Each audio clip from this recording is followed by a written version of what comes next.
POCSO act जो आपके ऊपर लगा है, क्या आप उस लड़की महिला को जानते हैं जिन्होंने आपके ऊपर लगाया है? कभी मिले हैं आप उनसे? उस लड़की को मैंने मिलने के लिए बुलाया और उसके गार्जियन ने यह आरोप लगाया है कि मैंने उसके साथ ज़बरदस्ती मतलब बिना उसके मर्जी के फ़ोटो खिंचवाई।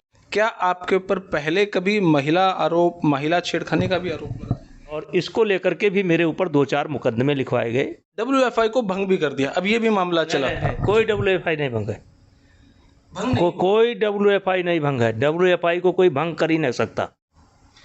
जैसे खाप पंचायत इनके साथ इन्वॉल्व है, क्या खाप पंचायत का आपकी तरफ भी कोई मैसेज आया कि हमारे पास आओ, हम सुनेंगे? नहीं, हम खाप पंचायत को हाथ जोड़ करके प्रणाम करते हैं। देखिए, खाप पंचायत हमारे बुजुर्गों की पंचायत है जी। और हम तो कहते हैं वो आज बुलावें, हम कल आने को तैयार हैं और हम उनके सामने बैठने को तैयार हैं। मेरी बात सुन ले, जो सज़ा देना चाहे दे दे।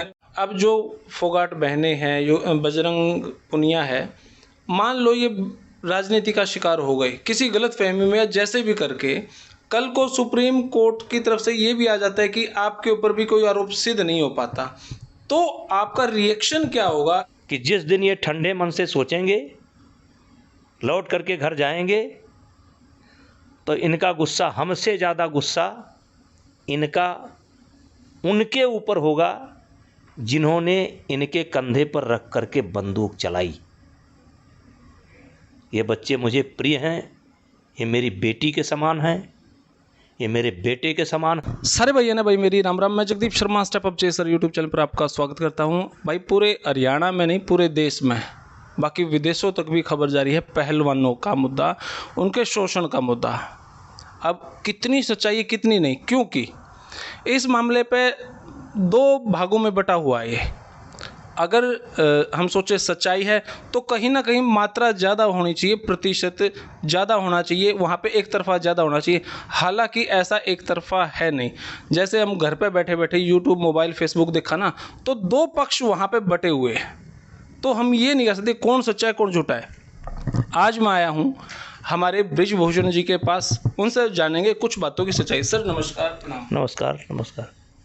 सर सारा मीडिया, सारा फेसबुक, यूट्यूब, सब कुछ, ब्रॉडकास्टिंग चैनल भी, सब इसी मुद्दे पे लगे हुए हैं। आपको क्या लगता है, क्योंकि मैं बाहर खड़ा था, आंदोलन चला हुआ है, बहुत सारे लोग आए हुए हैं, बहुत सारे आंदोलनों की बात चली हुई है, 21 तारीख तक हम वेट करेंगे, उसके बाद बड़ा आंदोलन का रूप होगा। एसोसिएशन ने WFI को भंग भी कर दिया, अब ये भी मामला चला है। कोई WFI नहीं भंग है, कोई WFI नहीं भंग है। WFI को कोई भंग कर ही नहीं सकता, वो गलत न्यूज़ चल रही है। WFI को कोई भंग नहीं कर सकता, ये गलत न्यूज़ चली हुई है।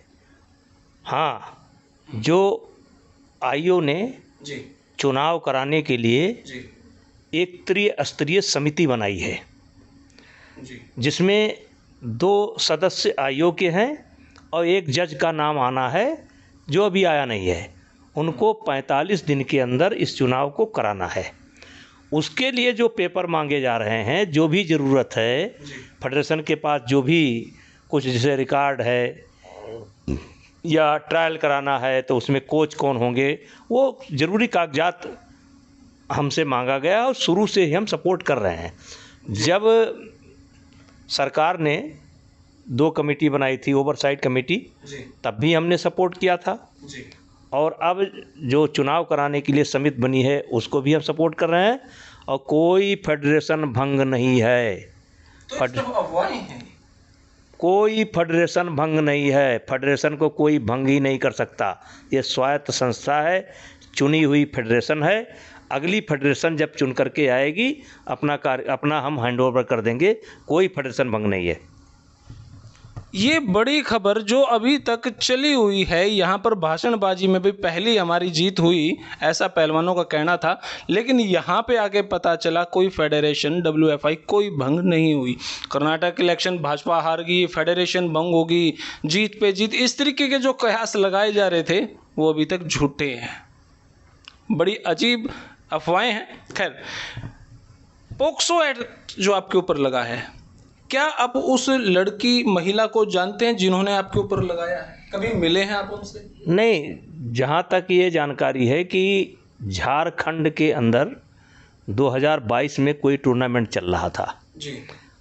उसी टूर्नामेंट में कोई लड़की लड़ने के लिए गई थी और उसके गार्जियन ने ये आरोप लगाया है कि मैंने उसके साथ ज़बरदस्ती मतलब बिना उसके मर्जी के फ़ोटो खिंचवाई और दूसरा जो निकल करके आया है कि उस लड़की को मैंने मिलने के लिए बुलाया जी। तो उस संबंध में जो मुझे कहना है वो अपना बयान पुलिस में दर्ज करा चुका हूँ। लेकिन ये जितनी घटनाक्रम हैं जब कोई टूर्नामेंट चलता है तो वहाँ पर एक नहीं अनेकों आँखें होती हैं। यानी कि एक तो टूर्नामेंट होता है तो वो भी सीसीटीवी कैमरे के निगरानी में होता है। दूसरा हर बच्चे के हाथ में मोबाइल होता है और मैं जब भी चलता हूँ तो मेरे साथ 10-20 लोग कम से कम होते हैं और मुझे जेड सिक्योरिटी प्राप्त है, इसलिए अगल बगल मेरे सिपाही भी मौजूद होते हैं। और यहाँ तक कि जब मैं कमरे में सोता हूँ तो गेट के बाहर भी सिक्योरिटी रहती है और वो बिना मेरी मर्जी के किसी को मिलने की अनुमति नहीं देती है। और दूसरा जहाँ मैं रुकता हूँ आजकल ये माना जाता है कि सीसी फुटेज लगभग हर बड़े होटलों में मौजूद है जी। मोबाइल की भी जांच करवाई जा सकती है, मोबाइल कहाँ है, मोबाइल की भी लोकेशन जांच पता अब चलिए जो मुझे बोलना है अब इतना तो मैं ये कहना चाहता हूँ जो भी घटनाक्रम बताया गया है वो सब खेल के एरिया का है और खेल के एरिया में हज़ारों आँखें होती हैं जी। मैंने एक इंटरव्यू किया था रमेश बोहर जी का, जो हमारे हरियाणा से हैं, उपाध्यक्ष हैं WFI के हरियाणा की तरफ से। मैंने उनसे पूछा आपके ऊपर धाराएं लगी हैं, बहुत सारे केसेस आपके ऊपर हैं, क्या आपके ऊपर पहले कभी महिला छेड़खानी का भी आरोप लगा? मेरी राजनीति की शुरुआत हुई है अयोध्या से जी। और फर्स्ट डे जब मैं एडमिशन लेने के लिए गया था तभी हमारे सामने कुछ बच्चियों को कुछ लोगों ने छेड़ा था और मैंने उनकी पिटाई की थी। और आप ये कह सकते हैं कि छात्र जीवन में मैं छात्र संघ का चुनाव जीता और अगर कहें कि मैं छात्र नेता कैसे बना तो इसी विषय का विरोध करके मैं छात्र नेता बना कि कोई लड़कियों से बदतमीजी ना करे, छेड़छाड़ ना करे। और इसको लेकर के भी मेरे ऊपर 2-4 मुकदमे लिखवाए गए। और आपके माध्यम से मैं बताना चाहता हूं कि मेरे पास संस्थाएं हैं और जिसमें लगभग 1.5 लाख बच्चे मेरी सब संस्थाओं में रहते हैं। बहुत बड़ी संख्या में महिला टीचर भी हैं और चूँकि ऐसे कोर्स हैं कि वयस्क बालिकाएं हज़ारों नहीं कई हज़ार की संख्या में रहती हैं और आज तक मेरे ऊपर इस प्रकार का कोई आरोप नहीं लगा। और अगर आपने देखा होगा तो जैसे मेरे जन्मदिन पर जो कार्यक्रम होता है उसमें आप मान करके चलिए कि 50,000 महिलाएं आ जाती हैं, बच्चे आ जाते हैं। बहुत सारे कॉलेजेस, हाँ बहुत सारे कॉलेज होना अलग बात है लेकिन आना लोगों का अलग बात है। मेरे ऊपर कभी भी इस प्रकार का कोई केस नहीं, कोई मुकदमा नहीं, कभी कोई संकेत नहीं। दूसरा यद्यप आपने सवाल नहीं पूछा है लेकिन फिर भी मैं कहना चाहता हूँ, देखिए ये दुर्भाग्य है या सौभाग्य, 12 से मैं रेसलिंग फेडरेशन का अध्यक्ष हूँ और कभी भी किसी महिला पहलवान ने या किसी ने कोच ने ना तो पुलिस को कोई ऐसी बात बताई कि मेरे साथ गलत हो रहा है, ना मीडिया को कभी कोई बात बताई, ना खेल मंत्रालय को कभी कोई बात बताई, शिकायत की। यहाँ तक कि महिलाओं का कैंप लखनऊ के अंदर रहता था और एक भी एप्लीकेशन इन बच्चों के किसी बच्चे ने गोपनीय या कभी इन्होंने नहीं कहा, कभी कोई शिकायत इन्होंने नहीं रही। और आप मीडिया फुटेज देखते होंगे, तमाम बयान चल रहे हैं कि 2008 में विनेश क्या 2018 में विनेश क्या बोल रही है मीटू के कार्यक्रम में, साक्षी क्या बोल रही है, बजरंग क्या बोल रहे हैं। मतलब ठीक ये 18 जनवरी के पहले मुझे ये सम्मान देते थे, इज्जत देते थे, प्रणाम करते थे, पैर छूते थे। और जिस जगह पर आप बैठे हैं इसी जगह पर, इसी सोफे पर बजरंग पूनिया अकेले आए थे, पैर छूकर आशीर्वाद लिए थे। सत्यव्रत और साक्षी आई थी, अलग से आई थी, साथ नहीं आई थी, अलग से आई थी, मिल करके गई थी। विनेश और उनका पति आया था, मिल करके गया था। और कुछ उनकी दिक्कतें थीं। दिक्कतें ये थी कि जब मैंने एक पॉलिसी बनाई थी कि नेशनल कैंप में वही बच्चा आएगा जो या तो नेशनल लड़ेगा या ओपन नेशनल लड़ेगा या उसकी बीमारी की कोई एप्लीकेशन हमारे ऑफिस में होगी, सही बात है, तभी हम उसको कंसीडर कर सकते हैं। तो ये सब लोग इसी बात के लिए आए थे कि सर हमें कैंप में कोई बात नहीं है, हम ये चाहते हैं कि हमको ट्रायल का परमिशन मिल जाए। हमने कहा भाई आप इतने बड़े खिलाड़ी हो, आपको तो ट्रायल का परमिशन देना ही देना है, देना ही देना है जी। और सब मिल करके गए थे। लेकिन अचानक 15 दिन के बाद इनका हृदय परिवर्तन हो गया। और हृदय परिवर्तन तब होता है 16 तारीख को डीजी साई के साथ हमारी एक मीटिंग होती है कि कैंप में कौन रहेगा। हमने कहा हमारी प्राथमिकता ये है कि जो नेशनल खेल करके बच्चे आए हैं वो रहेंगे।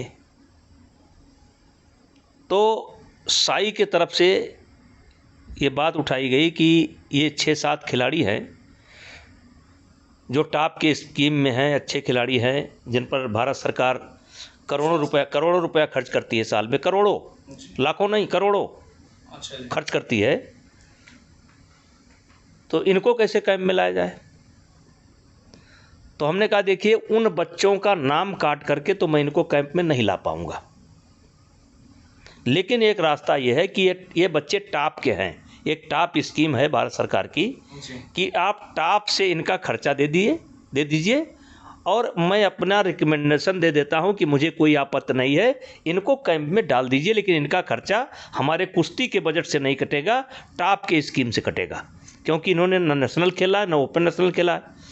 फिर डीजी साई ने, मैं बड़ी जिम्मेदारी के साथ आपके चैनल पर कर रहा हूँ, डीजी साई ने हमसे कहा कि बहुत अच्छी बात है, ये तो समस्या का समाधान हो गया। हम कहा हाँ हो गया, खिलाड़ी हैं, नहीं खेले कोई बात नहीं, आगे खेलेंगे।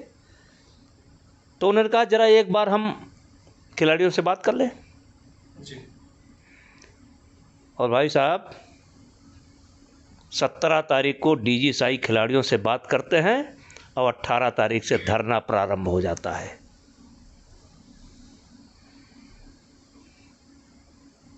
इसके पीछे आप कई बार जिक्र भी किया है, मैंने आपकी वीडियो भी क्या देखी कहें, अब छोड़िए, मैं केवल आज के तारीख में इतना बोलना चाहता हूं कि 16 तारीख को DG Sai sport authority director के साथ मीटिंग होती है, सारी समस्याओं का समाधान होता है और 17 तारीख को ये खिलाड़ियों से बात करते हैं और 18 तारीख को जंतर मंतर पर धरना प्रारंभ हो जाता है।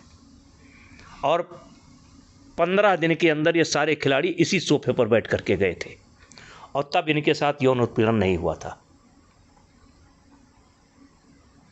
इतने गहरे घाव कहाँ से आए होंगे, इतने गहरे घाव कहाँ से आए होंगे, लगता है तुमने भी दोस्त बनाए होंगे।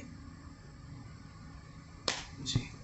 आप कई बार कहते हो कि इसमें कोई बड़ा उद्योगपति भी शामिल हो सकता है। शामिल हैं। कौन है वो? शामिल हैं, याद करिए जिस समय ओलंपिक चल रहा था जी।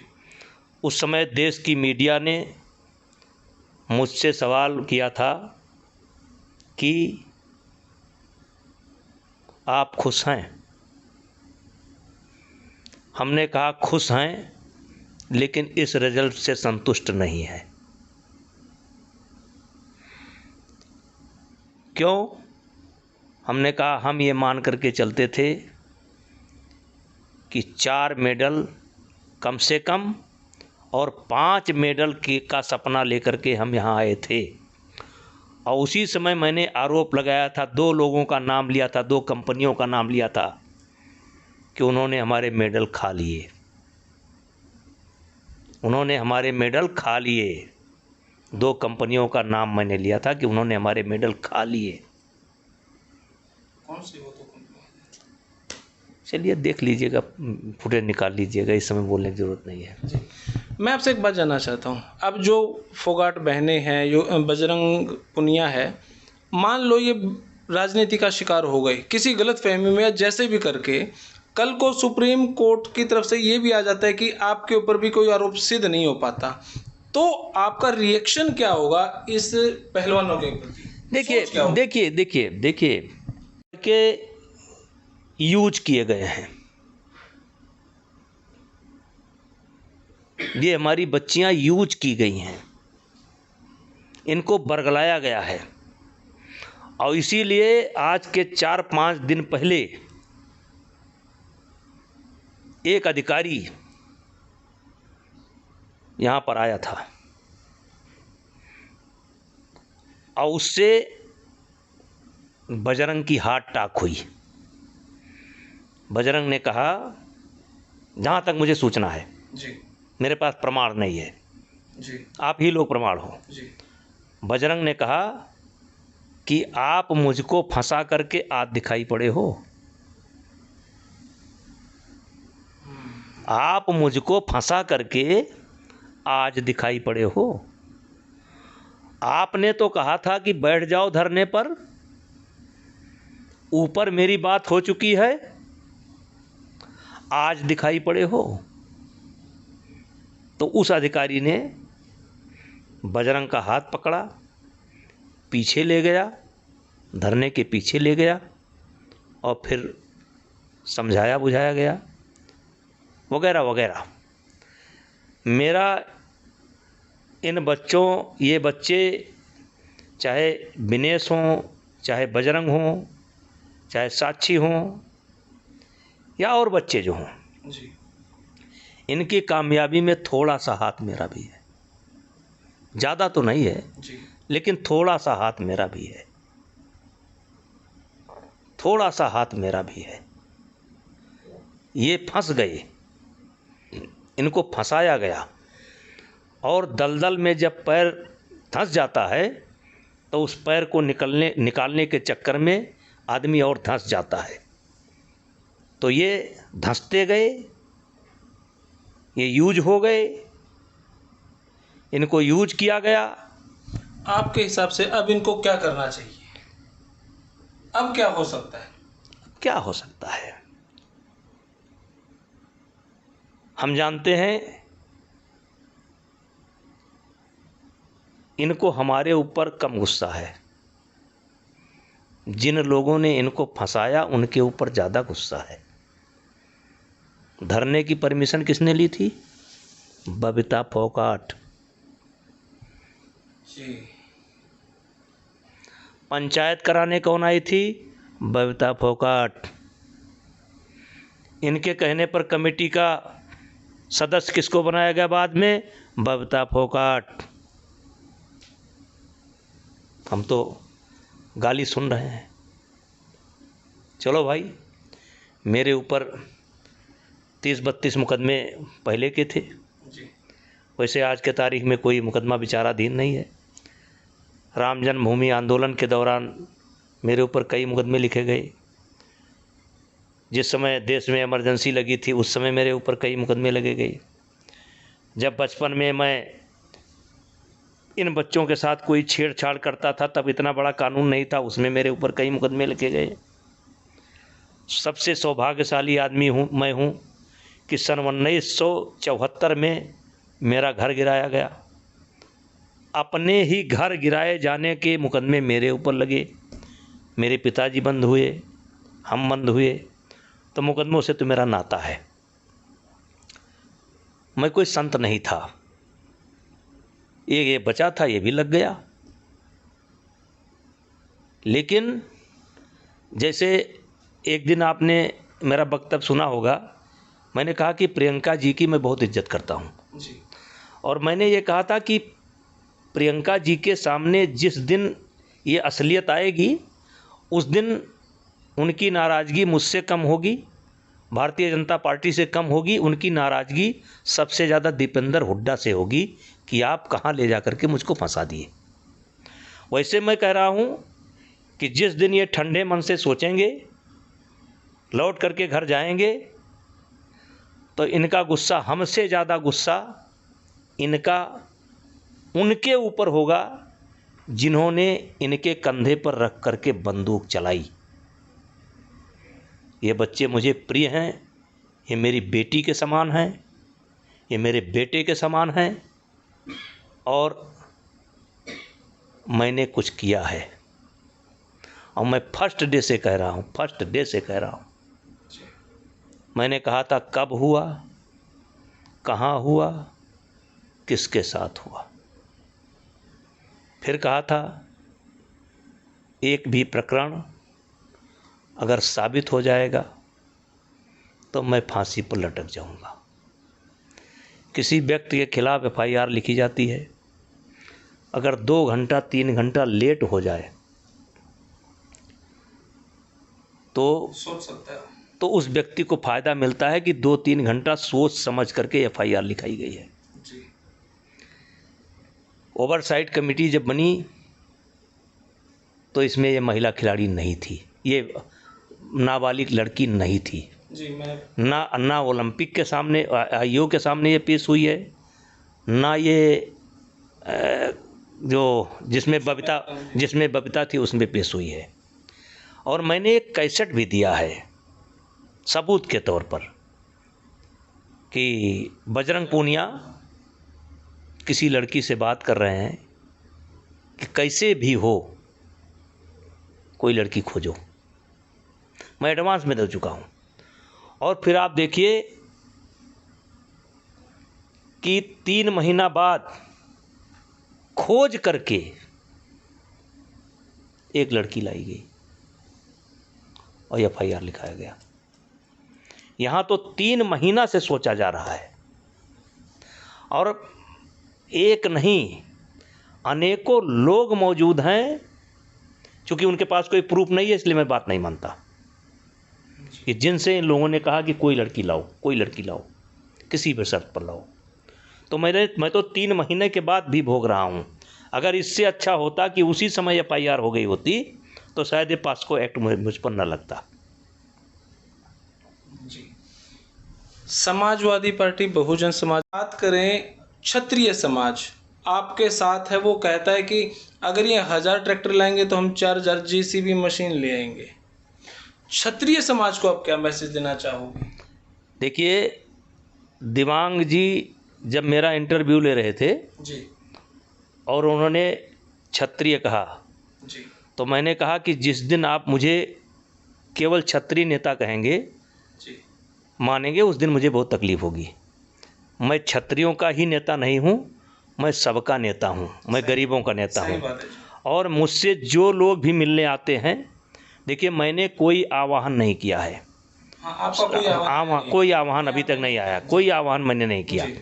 और जो भी मुझसे मिलने आते हैं, आज भी मुझको लगता है कम से कम 500-700 लोग मिलने आए हैं। जी। सबसे मैंने एक ही शब्द कहा है कि किसी जात के खिलाफ, विशेष करके मैंने खुल करके कहा, जाट के खिलाफ या हरियाणा के खिलाफ आपके एक शब्द भी निकलने नहीं चाहिए। क्योंकि हरियाणा के जाट समाज के जितने भी जूनियर पहलवान हैं, उनके माता पिता हैं, सबकी सद्भावना, सबकी सिंपैथी विभूषण सिंह के साथ है। और आपके चैनल के माध्यम से कहना चाहता हूं कि देश के जो राजपूत संगठन हैं, उनसे हाथ जोड़ करके विनती है कि इसको न्याय और अन्याय की लड़ाई मान करके चलें। राजपूत और जाट की लड़ाई ना बनावें। ये लड़ाई जाटों की नहीं है, जूनियर सीनियर की है, न्याय अन्याय की है। ये दाग मेरे ऊपर लगे हैं, धोना मेरा काम है, मैं धोऊंगा और मुझे पूरा विश्वास है इस दाग से मैं बेदाग होकर के निकलूंगा। मेरा अंतिम सवाल है आपसे, अध्यक्ष पद की कहीं ना कहीं लड़ाई है। आप चाहते हैं आपका बेटा अध्यक्ष बने, आप चाहते हैं कि कोई और अध्यक्ष ना बने, आपको क्या लगता है कौन अध्यक्ष बनना चाहता है? नहीं, देखिए ये सब सारी चीज़ें, जैसे मेरा तो स्पष्ट था कि मेरा 3 कार्यकाल पूरा हो गया जी। और ये भी स्पष्ट है अभी कि मेरा मतलब मुझे नहीं लड़ना है। और अभी कोई हमारा तय भी नहीं हुआ था किसको हम लड़ाएंगे किसको नहीं लड़ाएंगे, क्योंकि इसमें 26 राज्य के शामिल है इसमें जी। और ये मेरा फैसला नहीं हो सकता है अकेले कि मैं तय कर लूँ कि मैं इनको लड़ाऊंगा कि इनको लड़ाऊंगा कि इनको लड़ाऊंगा। ऐसे फैसले नहीं होते हैं। जी। अब 26 राज्य के जो प्रतिनिधि हैं, जो अध्यक्ष हैं, सेक्रेटरी हैं, वो बैठ करके तय करेंगे। इतना तो पक्का है कि मुझे नहीं लड़ना है। अब वो तय करेंगे किसको लड़ाना चाहते हैं किसको नहीं लड़ाना चाहते हैं। ये कैसे अनुमान लगा लिए कि मैं अपने बेटे को लड़ाना चाहता हूँ? मैंने कभी बयान भी नहीं दिया कि मैं अपने बेटे को लड़ाना चाहता हूँ। लेकिन अगर मान लीजिए पूरे राज्य के लोग मेरे बेटे को लड़ाना ही चाहे तो कौन कानून रोक लेगा उनको? कौन सा कानून उनको रोकता है?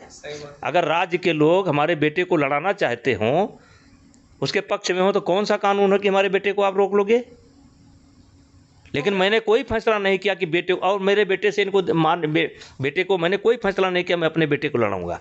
बड़े सीनियर लोग हैं कुश्ती के अंदर, तो ये तो इनके मन की भड़ास है। और अगर लड़ाना भी चाहें हमारे फेडरेशन के लोग जो जुड़े हैं देश के लोग, वो लड़ाना भी चाहे तो आप कैसे रोक सकते हो? आपने तो मांग की है, इसी जंतर मंतर से मांग की है कि देश की सारी फेडरेशन यानी जिला इकाई तक भंग की जाए। आपने खुद मांग की है कि प्रदेश की सारी फेडरेशन भंग की जाए, जिला इकाई तक भंग की जाए। तो आप किस मुंह से बात कर रहे हो भाई? अब भंग कराओ जिला इकाई, भंग कराओ फेडरेशन, आपसे पूछ करके कोई हम करेंगे? आपको कौन लगता है फिर अध्यक्ष कौन बनना चाहता है इस राजनीति में? देखिए, ये अध्यक्ष की ही लड़ाई नहीं है।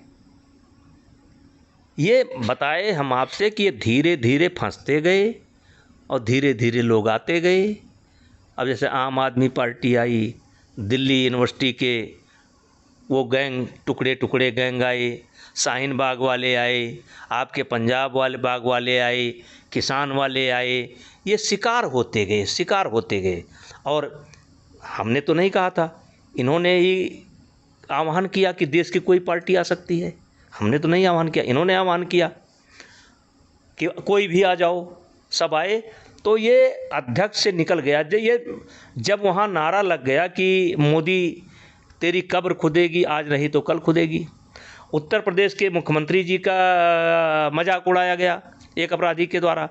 और मैंने तो जब दिवांग साहब हमारा इंटरव्यू ले रहे थे तो उन्होंने कहा था कि आप इस्तीफा दे दो, झगड़ा समाप्त हो जाए। मैंने कहा आप बात कर लो, वो जंतर मंतर से उठे, इस्तीफा मेरा अपने जेब में लेते जाओ। ये कौन सा बड़ी भारी काम है? मैंने तो कभी जिद नहीं पकड़ी कि मैं इस्तीफा, क्या है भाई? जिस कुश्ती के भलाई के लिए हम यहाँ पर बैठे हैं और कुश्ती अगर मेरे वजह से नुकसान में जा रही है, गर्त में जा रही है, तो मेरा अध्यक्ष बने रहने से क्या फ़ायदा है? अब ये कहते हैं कि मैं कुश्ती के भलाई के लिए बैठा हूँ। बहुत अच्छी बात है भाई, आप भलाई के लिए बैठे हो। जूनियर एशियन चैम्पियनशिप अलॉट थी, आपने चिट्ठी लिखा, इन लोगों ने चिट्ठी लिखा है कि भारत में लड़कियां सुरक्षित नहीं है, चिट्ठी लिखा है इन्होंने, और हमारी चैम्पियनशिप चली गई। गोंडा के अंदर एक नेशनल करा रहे थे, एक ओपन नेशनल करा रहे थे। इन लोगों ने दबाव डाल करके, वही उसी अधिकारी पर दबाव डाल करके, उसी अधिकारी पर दबाव डाल करके कैंसिल करा दिया। और आप लगता है हरियाणा से जुड़े हैं जी। तो कुश्ती से भी, कुश्ती के बारे में जानते होंगे। कुश्ती हमारा जैसे बैडमिंटन में खिलाड़ियों को कोई वजन नहीं कम करना पड़ता है, एथलेटिक में खिलाड़ियों को कोई वजन नहीं कम करना पड़ता, कुश्ती ही एक ऐसा गेम है, कुश्ती और बॉक्सिंग, जी, जो वजन के हिसाब से, जो वजन के हिसाब से होता है। तो इस वजन को घटाने में बच्चे 15 दिन की प्रक्रिया लगता है, तब अपना वजन मेंटेन करते हैं। 15 दिन तक केवल पानी पी पी करके बच्चे रहते हैं, तब 6-6, 7-7 किलो तोड़ करके लाते हैं। तो जो बच्चा 1 महीना से 15 दिन से अपना वजन सेट कर रहा था और कच्ची लंगोट लेकर के मखाड़े पर लड़ने के लिए उतरा, आपने टूर्नामेंट कैंसिल करा दिया। नंबर 1, इतिहास की ये पहली घटना है कि लड़कियों का कैंप लखनऊ में लग चुका था, लड़कियां पहुंच चुकी थीं, आपने दबाव डाला उसी अधिकारी को, और उस अधिकारी ने बच्चियां जो आई थीं उनको घर भेज दिया। 2 भला किया आपने, एक नेशनल कैंसिल करा, 2 एक लड़कियों का कैंप कैंसिल करा, 3 फिर एक नेशनल किसी तरीके से मैंने करवाया। एक अभी एशिया और वर्ल्ड सब टूर्नामेंट शुरू होने वाले हैं, अभी महाराष्ट्र में होना था, आपने उसी अधिकारी को दबाव डाला, फिर कैंसिल। जो बच्चे वो गया आपने फिर कैंसिल करवा दिया है, और आपका तो काम ख़त्म हो चुका है। मैं कहना चाहता हूं कि किसी भी ट्रायल में ये जो बैठे हैं कभी जीत जाएं तो आकर के मिल लीजिएगा मुझसे, किसी भी ट्रायल में कभी ये जीत जाएं तो आकर के मिल लीजिएगा मुझसे। जब ये प्रैक्टिस कर रहे हैं, जब ये यहाँ अखाड़ा वो यहाँ प्रैक्टिस कर रहे हैं, ये मैट डाले हुए हैं और दिखाते हैं प्रैक्टिस और पूरे देश में, तो ट्रायल होने जा रही है ना, इनसे कहो पार्टिसिपेट करें। ट्रायल होने, प्रैक्टिस तो आप कर रहे हो, अखाड़े पर नहीं करो, जंतर मंतर पर कर रहे हो। तो भैया आप ट्रायल दो ना, ये होने जा रही है, ये ट्रायल दो और फिर पता लगेगा आपको कि आप कहाँ हो। एक एक बेट में 5-5 बच्चे ऐसे हैं जिनको हराएंगे, इनकी हैसियत नहीं है कि चले जाएं ट्रायल में।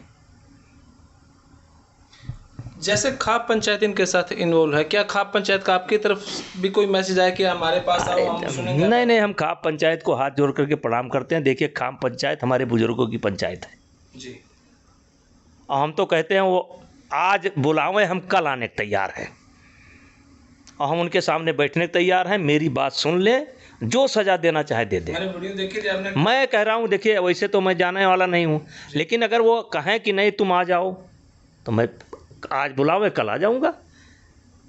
अब मुझसे पूछ लें, सवाल जवाब कर लें, जैसे आप सवाल जवाब कर रहे हैं वैसे वो सवाल जवाब कर लें, जैसे पुलिस सवाल जवाब कर रही है वैसे सब वो सवाल जवाब कर लें। वो मेरे बुजुर्ग हैं, वो बुजुर्ग तो हैं हमारे। जी जी बिल्कुल, कहीं ना कहीं खून तो एक ही है जी।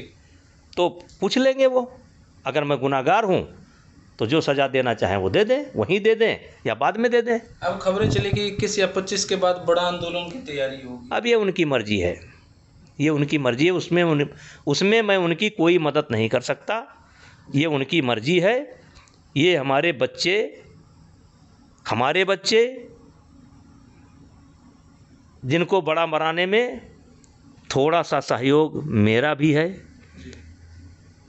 ज़्यादा नहीं तो थोड़ा सा तो ज़रूर है। इनका इस्तेमाल किया लोगों ने, राजनीतिज्ञों ने इस्तेमाल किया, पूंजीपतियों ने इस्तेमाल किया, और जिन अधिकारियों को मुझसे तकलीफ़ थी उन्होंने इस्तेमाल किया।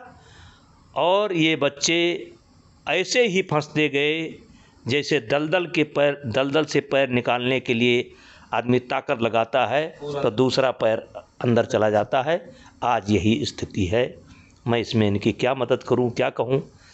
जब कभी ठंडे मन से सोचेंगे, याद आएगी तो इनको पछतावा होगा। कभी कभी खबर चलती है व्हाट्सएप फेसबुक पे कि अब बारी है जो उन्होंने मेडल जीते थे वो वापस देने की। नहीं, पैसा वापस करना चाहिए। मेडल तो 15 रुपये में बिकेगा जी, मेडल तो 15 रुपये में बिकेगा। एक तो इनको हिसाब लगाना चाहिए कि मेरे ऊपर फेडरेशन ने कितना पैसा खर्च किया, उसको वापस करना चाहिए। फिर मेरे ऊपर सरकार ने कितना पैसा खर्च किया, उसको वापस करना चाहिए। फिर मेरे ऊपर जनता ने कितना पैसा खर्च किया, उसको वापस करना चाहिए। फिर गांव-गांव में जो इनको पगड़ी मिली, इनको सम्मानित किया गया लोगों ने। जैसे हरियाणा के अंदर एक परंपरा है कि जब कोई खिलाड़ी आता है, बहुत अच्छी परंपरा है, देश के अंदर ऐसी कोई परंपरा नहीं है, शायद महाराष्ट्र में हो। जब कोई खिलाड़ी आता है मेडल लेकर के, तो घर की महिलाएं भी कुछ भेंट स्वरूप ले जाती हैं और पूरा समाज भी भेंट स्वरूप कोई 1000 देता है, कोई 5000 देता है, कोई लाख देता है, कोई 10 लाख देता है और देते हैं, तो आशीर्वाद के रूप में देते हैं। तो ये आप बनाएंगे तो कई करोड़ रुपया निकलेगा, कई करोड़ रुपये निकलेगा, सरकार का भी कई करोड़ रुपया निकलेगा, फेडरेशन का भी करोड़ों रुपया निकलेगा। और वापस करना है तो ये टोटल करके चलो भाई थोड़ा सा बहुत काट लें खर्चा वर्चा, लेकिन मोटी रकम जो मिली है सरकार की तरफ से, फेडरेशन की तरफ से, गवर्नमेंट की तरफ से, इसको वापस करना चाहिए। ये वापस करें तब मेडल वापस माना जाएगा। अब आपको नौकरी मिल गई, इसी पर आपको नौकरी मिल गई तो आप इतनी सैलरी उठाए, तो ये केवल जो है मेडल वापस करने का क्या मतलब भाई? वापस करना है तो जोड़ करके हिसाब किताब जो आपके ऊपर खर्च हुआ है, जनता का पैसा खर्च हुआ है, ये जो भारत सरकार पैसा खर्च करती है ये जनता का पैसा है, ये टैक्स जो लोग देते हैं उनका पैसा है, तो वापस करना है तो भाई सूद ब्याज सहित करो, अच्छे से करो, अच्छे से करो। अब ये मेडल वापस कर देंगे भाई, क्यों मेडल वापस कर दोगे? मेडल वैसे बिकेगा तो कितने बिकेगा? 50 रुपये या 100 रुपये का। फिर उसी पर आपको पद्मश्री मिला, भारत रत्न मिला, द्रोणाचार्य मिला, आपने दिलवाया, गुरु को दिलवाया, तो वापस करना है तो ठीक से वापस करो ना, परंपरा डालो तो अच्छी डालो। आम जनता को क्या मैसेज देना चाहेंगे?